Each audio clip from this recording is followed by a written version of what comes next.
Assalamualaikum. My name is Shakib Ali Beg and I am from batch 19 Chemical Department, and today I am going to present a video lecture on pumps. In this video lecture we will cover the following topics. Our first topic will be what is pumps. Then second will be what are the types of pumps. And third we will discuss on the main types of pumps and how they work. And in the last, we will try to know what are affinities laws and how they are implemented on pumps.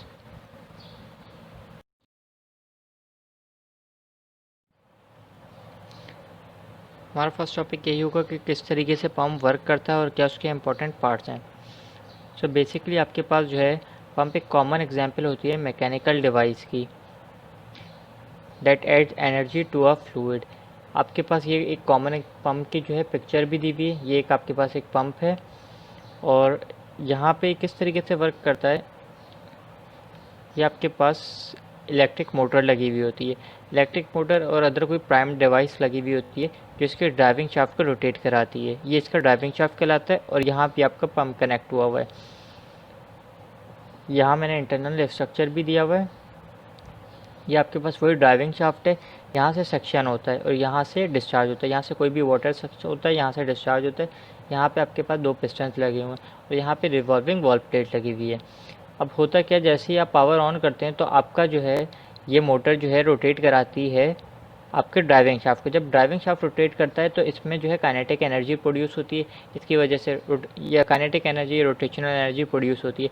अब वही rotational energy आपका pump use करता है और transfer कर देता है fluid को, जिसकी वजह से फ्लूइड का प्रेशर इंक्रीज़ हो जाता है.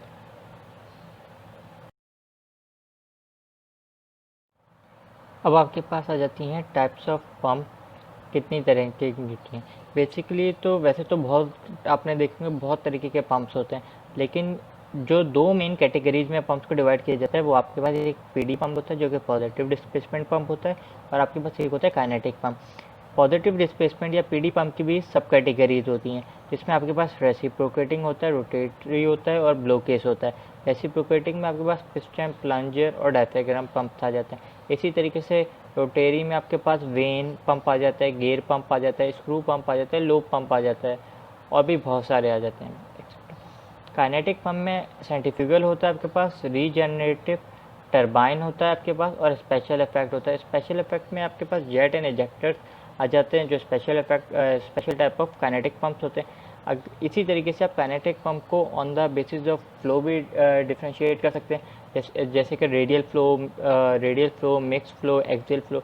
रेडियल फ्लो सेंट्रीफ्यूगल के लिए होता है, एक्सियल फ्लो आपके पास जो है प्रोपेलर के लिए होता है.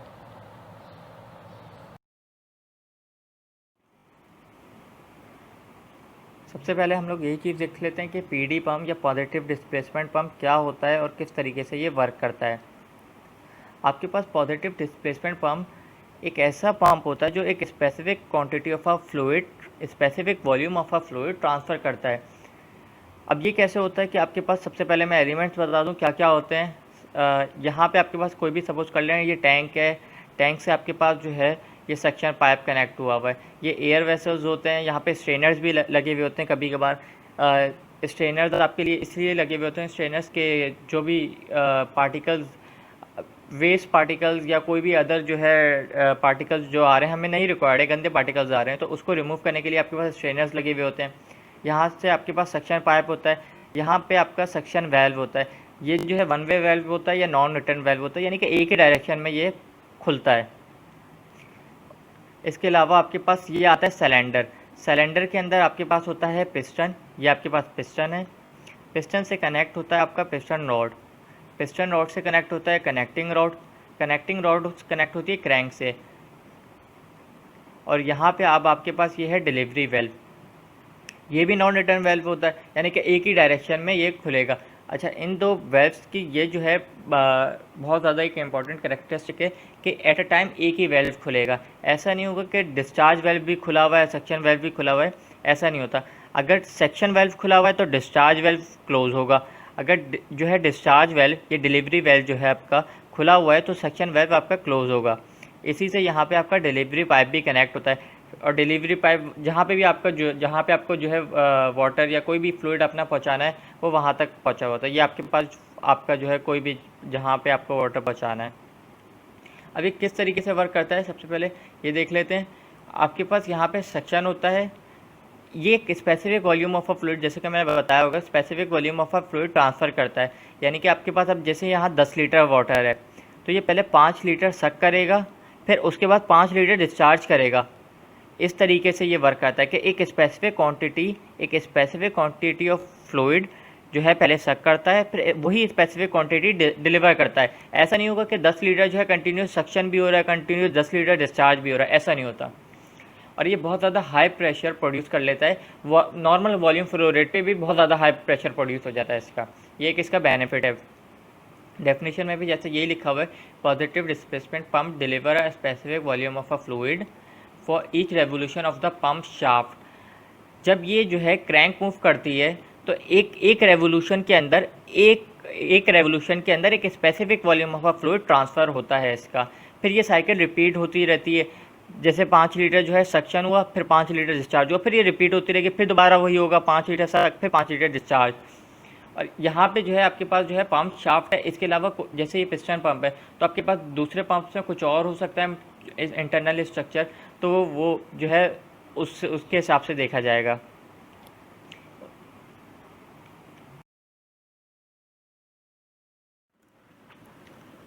अब हमें इससे थोड़ा बहुत तो आइडिया हो गया कि किस तरीके से पॉजिटिव डिस्प्लेसमेंट वर्क करता है, उसके क्या पार्ट्स होते हैं। अब यहाँ पे उसको मैंने डिटेल में यहाँ पे शो कराया हुआ है। यहाँ पे आपके पास ये क्रैंक है, यही वो पिस्टन रॉड है, कनेक्टिंग रॉड है, ये सिलेंडर है, सिलेंडर के अंदर आपके पास पिस्टन है, ये वाटर जो है आपके पास ये सक्शन लाइन है, और ये आपके पास वाटर टैंक है। यहाँ से ये आपके पास ये एक नॉन रिटर्न वेल्व है, सक्शन जिसको सक्शन वेल्व होगा, और यहाँ पे डिस्चार्ज वेल्व है, ये आपके पास डिस्चार्ज पाइप है। तो ये इसके वही पार्ट्स हैं। अब यहाँ पे क्या है, आपके पास ये क्रैंक जो है 0 डिग्री पे अभी यहाँ कुछ भी नहीं है, ये सिर्फ इसके पार्ट्स हैं। अब इसको हम रोटेट कराएंगे 0 डिग्री से 90 डिग्री पे, तो क्या होता है वो देखते हैं। आपके पास जब ये 0 डिग्री से 90 डिग्री पे रोटेट किया क्रैंक, तो यहाँ पे ये थोड़ा सा लेफ़्ट टू राइट मूव होगा, इन दी सेंटर आ जाएगा ये, यानी कि आधा डिस्टेंस मूव कर गया ये। अब यहाँ पे नेगेटिव प्रेशर क्रिएट होगा, जिसकी वजह से यहाँ पे ये वेल्व ओपन हो जाएगा, और यहाँ जो है सक्शन होना शुरू हो जाएगी। नेगेटिव प्रेशर की वजह से वो सक करना शुरू हो जाएगा, और ये जो वेल्व है ओपन हो जाएगा। अब यहाँ जो ये टैंक है, टैंक से जाहिर सी बात है ये पानी सक करेगा। अब ये पानी यहाँ पे सक होना शुरू हो गया, और ये वेल्व अभी ओपन है। अब यहाँ पे 90 ये कंडीशन 90 डिग्री पे। अब 90 डिग्री से हमने रोटेट कराया 180 डिग्री। 180 डिग्री पे जब रोटेट करा है तो ये पूरा लेफ़्ट टू राइट पूरा जो है मूव कर चुका है, यानी कि ये जो जितना भी सिलेंडर है, ये पिस्टन पूरा जो है राइट पे आ चुका है, इससे ज़्यादा जगह नहीं है, और ये पूरा सिलेंडर आपके पास फिल हो गया है। जितना भी वाटर आ सकता है, बिल्कुल 10 लीटर आ सकता था सिलेंडर के अंदर, तो वो 10 लीटर आ चुका है। इसी के साथ जो है ये वेल्व भी क्लोज हो गया। यहाँ पे ये वेल्व 90 डिग्री पे ओपन था, अब ये वेल्व जो है 180 डिग्री पे ये सेक्शन वेल्व क्लोज हो गया। अब यहाँ पे 180 डिग्री से हमने रोटेट कराया पूरा 360 डिग्री। बिल्कुल ऐसे ही होगा, पहले ये आएगा इधर सेंटर में आएगा, तो ये पानी जो है डिस्चार्ज लाइन की तरफ आएगा, और ये वेल्व जो है ओपन होगा। फिर आहिस्ता आहिस्ता वही कंडीशन होगी, आहिस्ता आहिस्ता ऊपर आएगा, फिर करते करते फुल जो है राइट टू लेफ़्ट मूव हो जाएगा। फुल राइट टू लेफ़्ट जब मूव होगा तो सारा जो है पानी जितना भी सिलेंडर के अंदर था वो पूरा बाहर चला जाएगा। इस तरीके से पॉजिटिव डिस्प्लेसमेंट पंप वर्क करता है। जैसे कि मैंने पहले बताया था कि ये जो है specific quantity of a fluid जो है सक करेगा और उसी को डिलीवर करेगा। अब यहाँ पे इसने फ्लूइड सक किया, बिल्कुल से 10 लीटर सक किया, उसके बाद यही 10 लीटर इसने डिस्चार्ज कर दिया। अब ये साइकिल रिपीट होगी, फिर दोबारा 10 लीटर सक करेगा, फिर दोबारा 10 लीटर जो है डिस्चार्ज करेगा।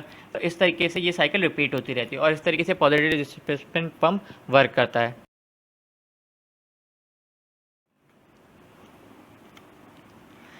पॉजिटिव डिस्प्लेसमेंट पंप की एप्लीकेशंस क्या हैं, उसके बेनिफिट्स क्या हैं, इस स्लाइड में देख लेते हैं। आपके पास positive displacement pump food and beverages, personal care, cosmetics, dairy और मीट प्रोसेसिंग इंडस्ट्रीज़ में बहुत ज़्यादा यूज़ किया जाता है। इसकी यही वजह है कि एक specific volume of a fluid को जो है ट्रांसफ़र कर देता है। फ्लूइड आपके पास कोई भी हो सकते हैं, जैसे कि आपके पास हो गया जूस हो गया, ग्लिटिन, सिरप हो गया, क्रीम, मिल्क प्रोडक्ट्स हो गए, और कोई भी आपके पास पेंट्स, पॉलीमर्स वगैरह हो सकते हैं। पॉजिटिव डिस्प्लेसमेंट पंप के कुछ बहुत ज़्यादा जो है बेनिफिट्स आपके पास होते हैं। वो ये बेनिफिट्स हैं आपके पास कि ये जो है बहुत ज़्यादा वैरायटी ऑफ फ्लूइड्स को जो है हैंडल कर सकता है। यानी कि फ्लूइड जो है आपके पास हाई विस्कस हो, लो विस्कस हो या वेरिएबल उसकी विस्कोसिटी हो, कोई मसला नहीं, वो हैंडल कर लेता है। शेयर सेंसिटिव फ्लूइड्स को भी बहुत ज़्यादा हैंडल कर लेता है ये।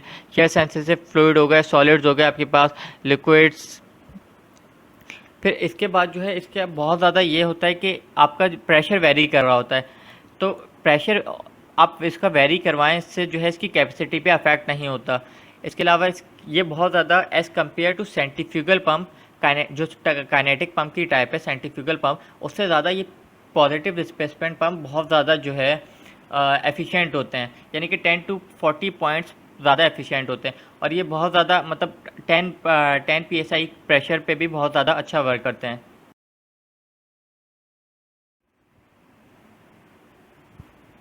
नेक्स्ट टॉपिक है हमारा काइनेटिक पंप। जैसे कि नाम से ही पता चल रहा है काइनेटिक पंप है, तो काइनेटिक एनर्जी यूज़ करेगा। Kinetic pumps operate by transferring kinetic energy from a rotating element called an impeller. Impeller आपके पास क्या होता है, ये चीज़ आपके पास इम्पेलर होती है। एम्पेलर जो है काइनेटिक एनर्जी जो है ट्रांसफ़र करता है फ्लूइड के अंदर, और जो है इस वजह से इसका फ्लो प्रेशर और फ्लो रेट इंक्रीज़ हो जाता है। आपके पास ये वाली चीज़ इम्पेलर कहलाती है। सबसे पहले इसके पार्ट्स बता दूं आपको। ये आपके पास जो है मोटर लगी हुई है, ये इसकी केसिंग है, ये इसके पास सक्शन हो रहा है, यहाँ से ये सक्शन पाइप है आपका। ये जो है आपके पास इम्पेलर लगा हुआ है, यहाँ ये डिलीवरी पाइप है। जैसे कि हमने पिस्टन पंप में देखा था कि पिस्टन का जो सिलेंडर होता था, पिस्टन जो है इसका मेन पार्ट है, सिलेंडर के अंदर जो पिस्टन होता था वो मेन पार्ट है इसका। इसी तरीके से इस पंप के अंदर इम्पेलर इसका मेन पार्ट है। यही जो है काइनेटिक एनर्जी ट्रांसफ़र करता है फ्लूइड के अंदर bye means of rotational energy. एक ये रोटेटिंग एलिमेंट होता है जो रोटेट करता है और एनर्जी ट्रांसफ़र कर देता है। ये आपके पास यहाँ मैंने इसका इंटरनल दिया हुआ है, ये रहा आपके पास इम्पेलर, ये रोटेट करता है। इसकी वेन्स होती हैं, टिप्स होती हैं, ये आई ऑफ इम्पेलर कहलाती है। ये आगे मैंने वीडियो में और ज़्यादा डिस्कस की हुई हैं। ये इसकी केसिंग होती है।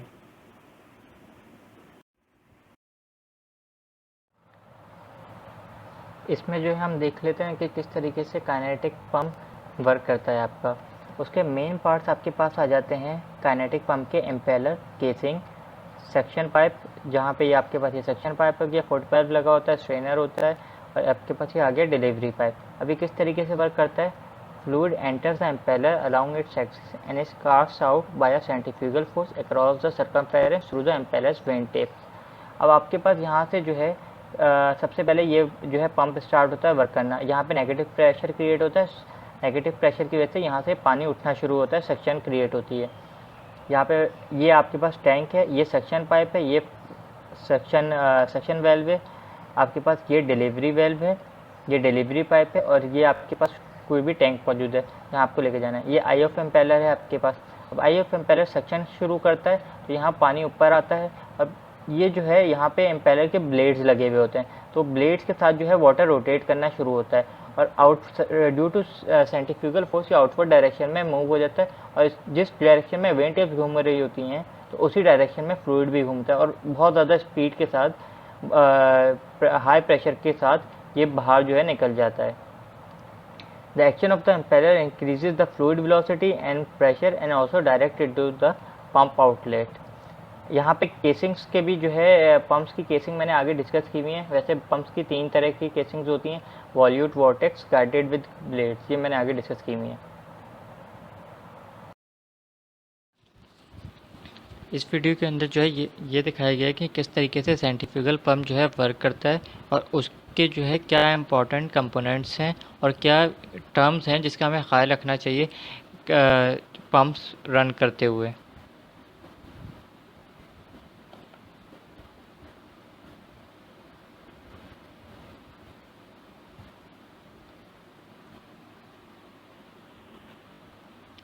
आपके पास ये केसिंग होती है, और यहाँ पे ये जो है ये आपके पास इम्पेलर होता है। इम्पेलर के अंदर ये आपके पास ये वेन टिप्स कहलाती हैं इसकी, जो फ्लूइड को जो है मूव कराती हैं। इम्पेलर हमेशा वाटर के अंदर इमर्स रहता है। जिस तरीके से ये रोटेट करता है उसी तरीके से वाटर भी रोटेट करना शुरू हो जाता है। ये आपके पास जो है IF एम्पेलर कहलाता है, और सेंट्रीफ्यूगल फोर्स की वजह से वाटर जो है आउटवर्ड डायरेक्शन में मूव होना शुरू हो जाता है। रोटेशनल एनर्जी की वजह से जो है पोटेंशियल एनर्जी और काइनेटिक एनर्जी फ्लूइड की बढ़ जाती है। ये IF एम्पेलर आपके पास कहलाता है। यहाँ पे नेगेटिव प्रेशर क्रिएट होता है, जिसकी वजह से यहाँ पे ये IF एम्पेलर में नेगेटिव प्रेशर क्रिएट होता है, जिसकी वजह से यहाँ पे किसी भी टैंक से या किसी भी सोर्स से वाटर यहाँ सक होके आ जाता है आपके पास। यहाँ से ये वाटर आपके पास सक होता हुआ यहाँ पे आ रहा है, और यहाँ से ये जो है वेन टिप्स में चला जाता है और ये आपके पास घूमना स्टार्ट हो जाता है।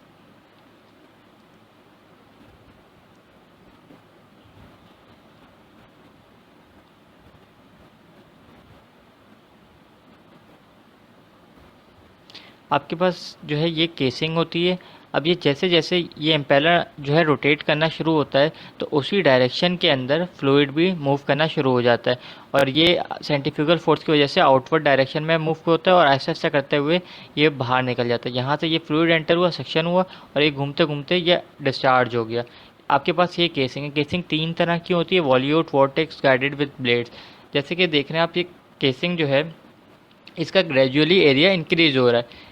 एरिया इंक्रीज हो रहा है तो इस वजह से इसकी वेलोसिटी डिक्रीज हो जाती है, और इसका स्टैटिक प्रेशर इंक्रीज हो जाता है। यहाँ पे इसकी जो एग्जैक्ट वेलोसिटी है वो डिक्रीज हो जाती है। यहाँ पे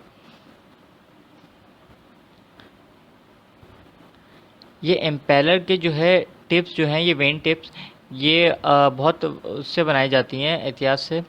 हर पंप्स के लिए, उसके लिए अलग होती हैं ये। जैसे कि ये है, ये गाइडेड विद कर्व्स है।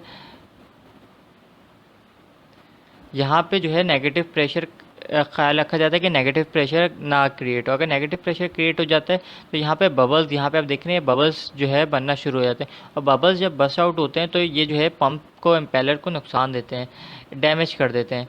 इस वजह से इसका ख्याल रखा जाता है कि नेगेटिव प्रेशर ना हो, और इस पूरी ट्रम को कैविटेशन कहा जाता है। जितना ज़्यादा आपके पास सेक्शन हेड होगा उतना ही कम आपको सेक्शन प्रेशर मिलेगा। एक इम्पॉर्टेंट टर्म है net positive section head available and required. वो जो है पंप्स को सेलेक्ट करते हुए देखी जाती है, मैंने वो इस स्लाइड में डिस्कस नहीं करी है। एम्पेलर आपके पास होते हैं enclose impeller, semi open impeller और ओपन एम्पेलर। अब ये वेन टिप्स आपके पास देख रहे हैं, ये ओपन हो रही है। जितना ज़्यादा आपका क्लॉगी फ्लूइड होगा, आपको उतनी ही ज़्यादा ओपन वेन टिप्स चाहिए होंगी। लेकिन उसमें नुकसान क्या होता है आपके पास कि वो लेस एफिशिएंट। इस स्लाइड में ये बताया गया कि किस तरीके से जो है सेंट्रीफ्यूगल पंप यूज़ किया जाता है, उसकी क्या एप्लीकेशन।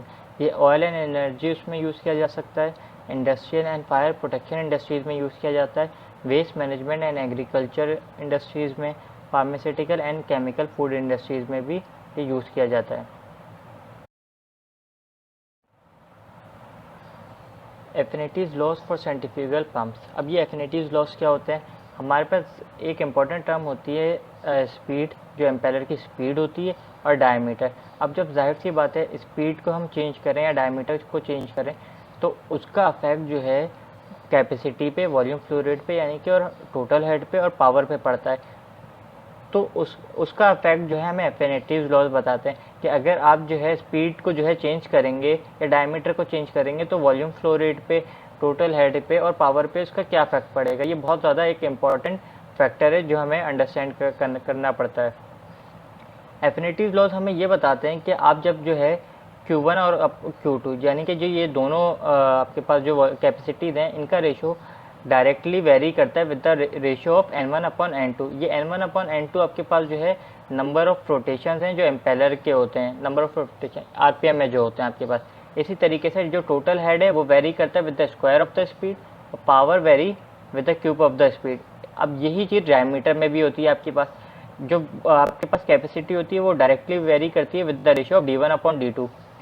आपका टोटल हेड जो है वो वेरी करता है स्क्वायर ऑफ द D1/D2, और इसी तरीके से आपका पावर जो है वेरी करता है with the cube of D1/D2।